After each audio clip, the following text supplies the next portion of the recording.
Hello everyone, my name is Oля. To those who don't know me, I'm a self-expression coach. I help people to accept and express their true authentic selves and build a career from their passion.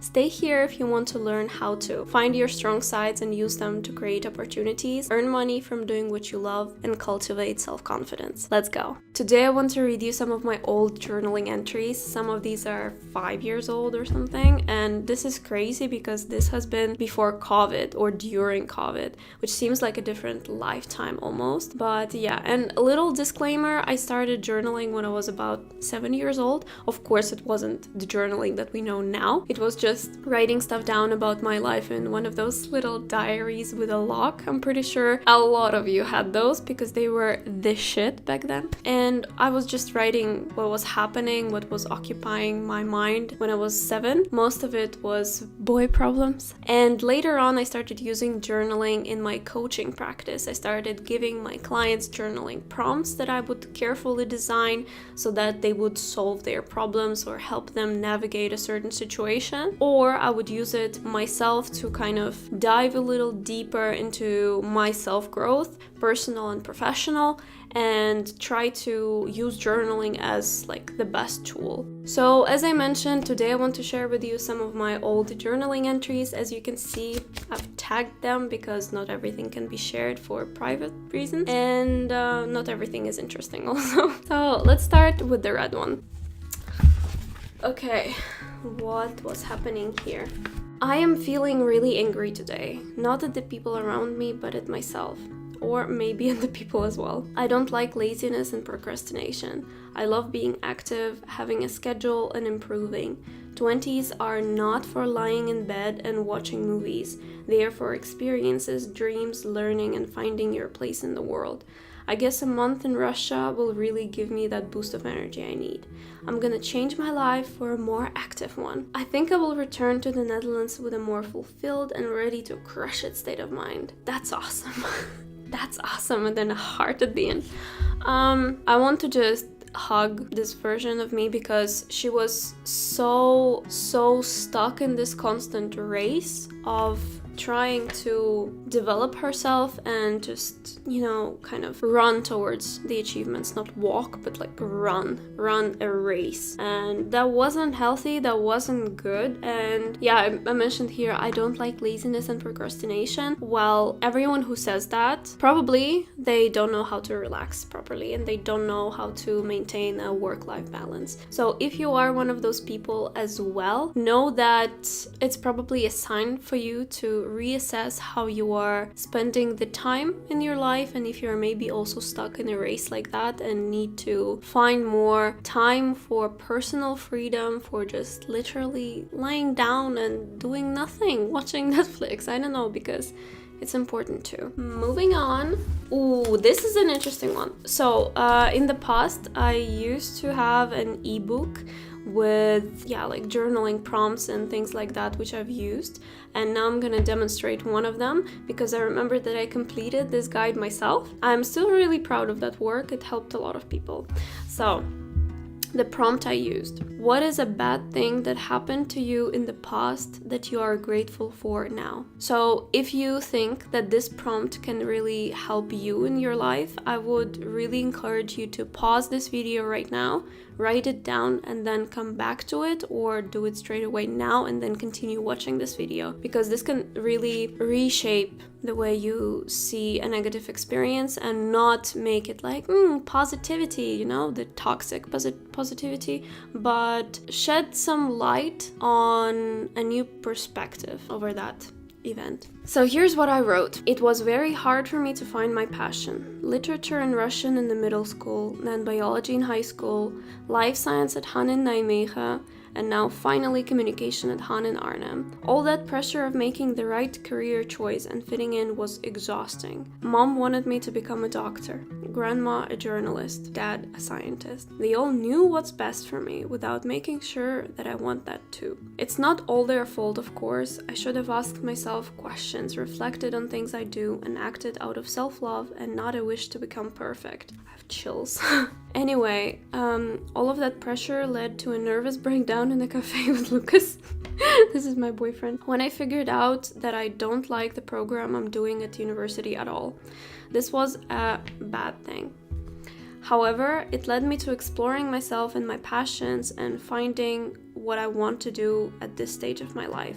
And I'm extremely grateful for that. I have a lot to say here, but I will try to be brief. First and foremost, at the moment, it felt like it was really hard for me to find my passion. But looking back at it, I understand that I've actually found my passion pretty early in life. And some people keep searching and keep trying and exploring new areas professionally, and they still realize that that's not what they like, that's not what they want to do. And I'm not talking about switching a career somewhere like along the way, but just the situation when you are trying new things over and over and nothing really sticks. Not even temporarily, but just you don't like it enough, so you kind of go from one to another and can't really understand what is this passion, what is this thing that's gonna make you want to get up in the morning. So yeah, I'm actually really, really grateful that I was one of the lucky people, I would call it. Of course, I was also reflecting and working on myself a lot to find my passion, but it's also partially luck, tapping into something that was the right choice. And yeah, I indeed had a lot of interests growing up.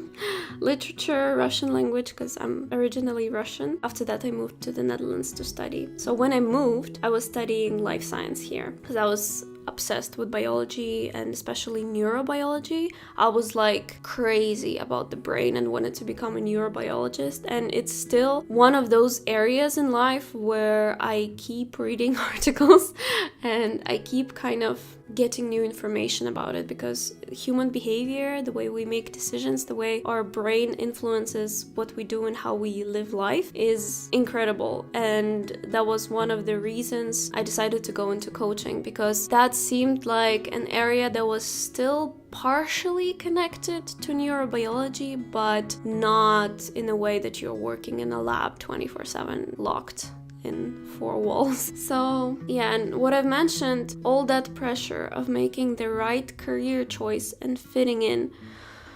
My God, how many clients I have right now who have the same thing. And it really helps that I've gone through this myself, because now I can really understand what it's like when your family is pressuring you into one decision, or maybe your partner is, or maybe you yourself with the limiting beliefs or something that society really puts on you. That for instance, I know that from people from traditional countries, let's say, I don't know, India, I had a lot of clients from there, would tell me that, yeah, my parents want me to become a lawyer or a doctor or something stable. And it makes sense, because that's how our parents are trying to ensure that we're gonna be safe, we're gonna be successful, and we'll be able to take care of ourselves. But at the same time, I am a firm believer that you should do what you're really passionate about in life. Otherwise, you're wasting time that you could have spent on exploring a career opportunity or a career option that might have been that one thing that you would want to do at a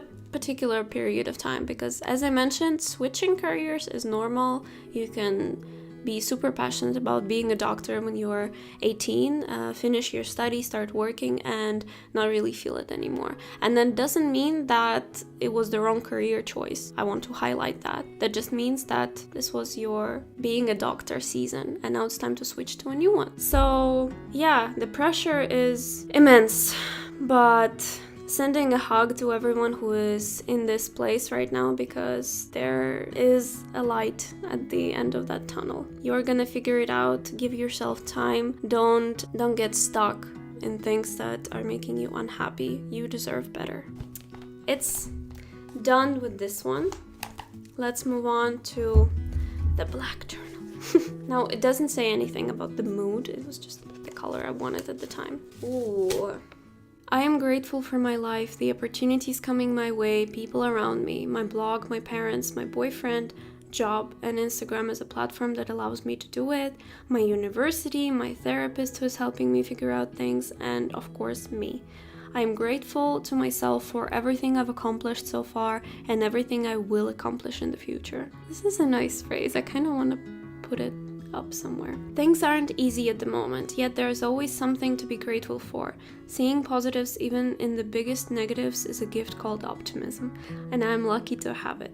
This is true, actually. I don't know, I just have this thing. I think it's from my grandfather, who unfortunately passed away, but he was always really optimistic as a person, and I think that I just got this from him. And then lower, I wrote problems with skin, arrow, better understanding of how to take care of it and what can trigger these problems. So I was basically trying to understand, okay, what is the negative and what is the positive way I can look at it. I still remember the moment I was writing this because I was having severe problems with my eczema and atopic dermatitis, and the people who have skin issues know what it's like to have flare-ups. It is exhausting, it is annoying, you are frustrated, angry, sad all at once, so this was a difficult time. And then because of it I had to go on a really strict diet from my doctor, so I wrote strict diet, health getting better, digestion system healing, skin condition getting better. There is always something positive, you just need to make an effort to see it. My choice is to make that effort every day.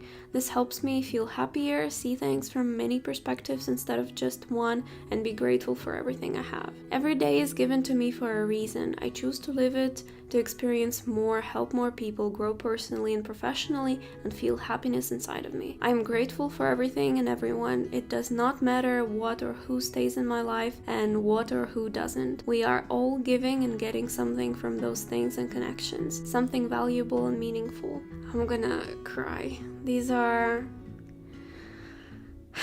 So I choose to be open to new experiences and new people. I know that I will always have the right puzzle at the end of the day. Oh my god, I've got goosebumps, honestly. Because this is so profound yet so simple in a sense, because I read this and I'm like, yes, and this is such a great thought and this is such a great sentence, but I know what it took for me to get to the point where I could write these things down. So yeah, seeing this makes me really proud of myself. Let's move on. Oh, okay, next one. I wrote, which lessons do I want to take with me to 2022? So it was the end of 2021. Listen to yourself and your needs first. Love is not about not being able to live without each other. It's about respect and freedom to grow as two separate people and as a couple. Yeah. Trauma can affect you even 10 years after. Everyone is going through some shit. We need to be kind and patient with one another. Health, both physical and mental, is the priority, always. Never try to run away from who you are. Alone time is essential. It's okay to be not ready for something, but it is also good to do and try things even when you feel like you're not ready. Oh my god. This theme is, I don't know, very special in my life, because I was always this person who would plan stuff and describe ideas and build these like strategies or something, and I would rarely kind of do those things in the past because I felt like I was not ready, or like this is like not thought through yet, or I don't know, what if this fails? And this was just my fears talking, basically, because you need to take action. Planning without doing is worthless. I had a reel recently about this, and if you're not subscribed to my Instagram, by the way, you should really do it, because I post daily there and a lot of useful content. But yeah, I had this reel posted recently where I wrote, I think it was 3 valuable mindset shifts or something like that, and one of them was planning is worthless without doing, and I stand by it and stood by it even at that time, because it really is. If you don't take action, then you'll always stay in the same spot, and it's just not worth it. Healing family wounds is a key to healthy relationships. 100%. If you want something from a person, ask them. Don't expect them to know. This is for all the girls out there who still think that their boyfriends should know what they want, because that was me. Making mistakes is good. That's how you learn. Sometimes you feel lonely, and it's normal. Try to see beauty and love in it. And then I wrote like in this, let me show you.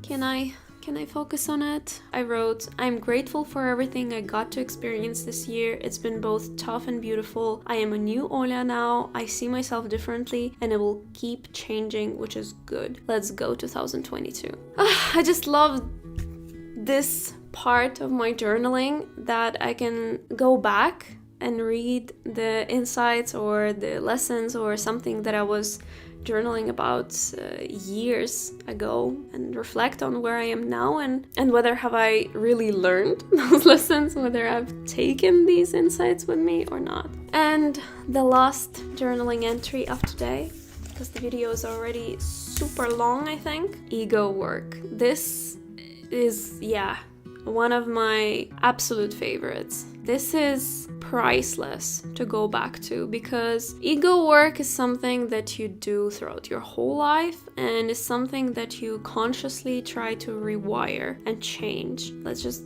go right into it. A journaling prompt that I wrote. What makes me want to lift myself up at the expense of other people? Resentment, jealousy, anger, lack of self-confidence. These are the main things I noticed. 3 exclamation points. Also, lack of self-support and self-reliance. Okay, so again, you can just copy this journaling prompt. What makes me want to lift myself up at the expense of other people? If this resonates with you, and write your answer afterwards, or pause this video and write it now, because this is just a really important question to ask yourself if you feel connected to this journaling prompt. Okay, and then I'm saying, I need to feel strong and powerful from the inside, not from the outside. Other people's life and choices is their business, not mine. It's not my place to judge them and control. Oof, girly, you have a long way to go after this, because this was like tip of the iceberg, because the work I've done after that, shadow work, if anyone knows what this is, this has been one of the most difficult things in coaching, both for myself and for my clients, looking at your, let's call it negative sides, but subjective, but still, most people find them negative. Looking at them is really hard because you have to take accountability for your actions and really reflect on how you can be a better person. So because every time you do something from your ego which harms other people or that hurts other people, or something like I've mentioned here, that you are lifting yourself up at the expense of others, it's always coming from not having a certain need met that you're trying to meet this way. And there's always a better option. So try to find a better option instead of doing this hurtful behavior. Another prompt. What makes me think that I know better than other people? Also note it down. Probably the self-awareness and emotional maturity. Though it's a tricky thing, because no matter how emotionally smart you are, you don't know what's best for others or how they do or feel things. Real emotional maturity and growth is focusing on yourself and letting go of assessment and judgment towards others. There's a reason why I said that this is one of my favorite things and favorite points in my journal to come back to, because reading it right now, I'm reflecting on my journey and on who I am as a person right now,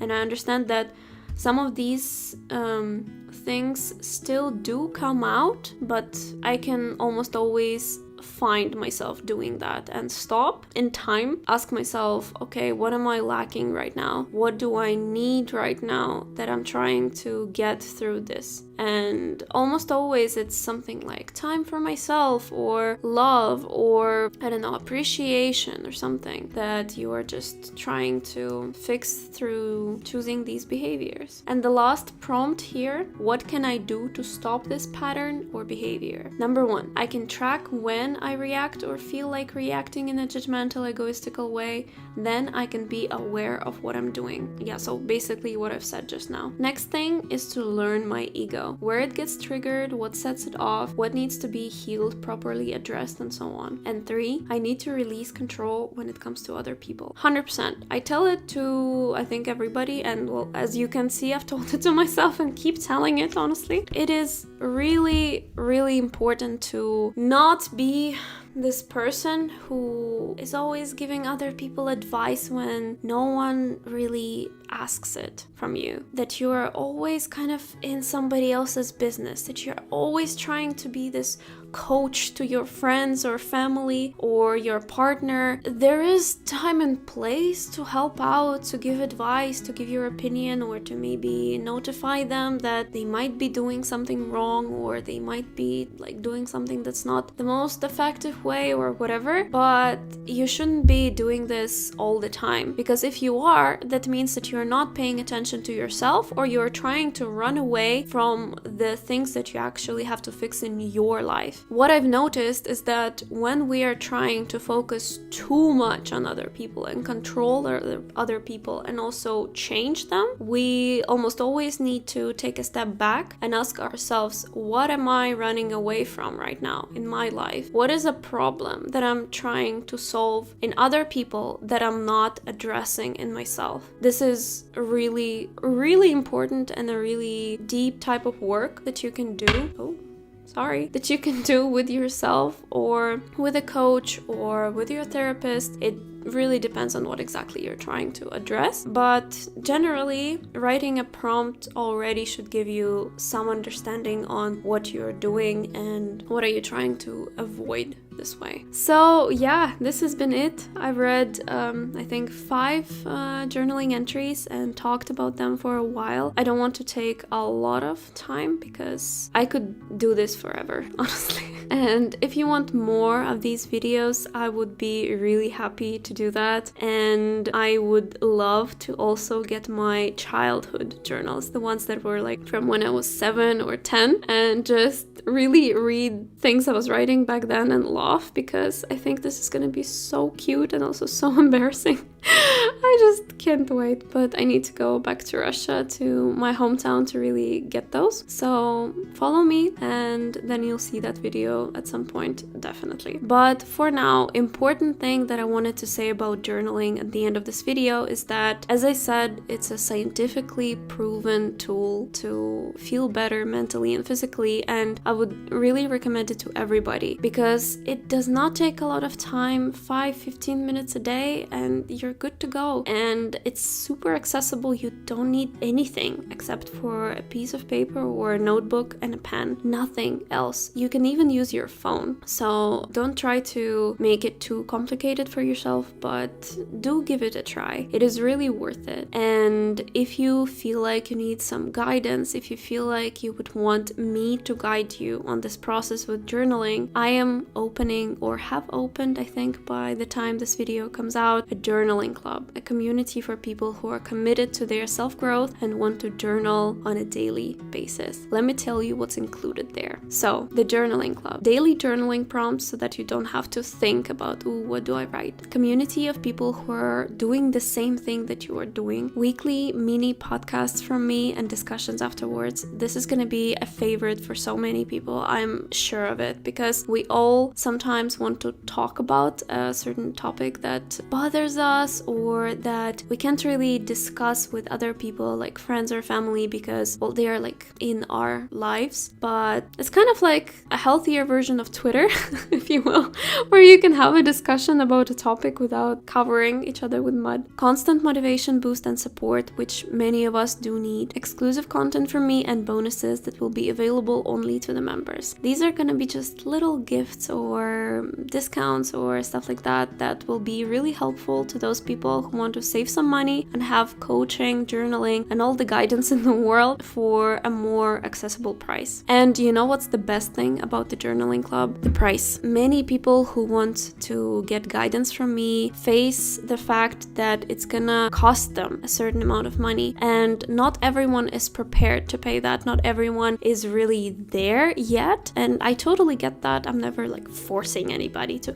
buy this from me. No, but if you are interested, the journaling club is going to cost 15 euros per month. Daily content that you receive about journaling, daily help, daily support, community, and all of that for just 15 euros per month. I don't think I have to explain how cheap that is, but I think it makes it really worth it for people who are lost, for people who feel like they don't have enough energy right now, but they don't know what to do to really get unstuck. people who want to start journaling but don't really know how. This is the perfect product for you, and please, if you're interested, check out the link below and you will see all the information you need. And follow me on Instagram, because this is the place where I'm announcing all the products and services I have. Thank you for watching this video. I hope you've enjoyed it. Subscribe to my channel for more, and see you next time. Bye!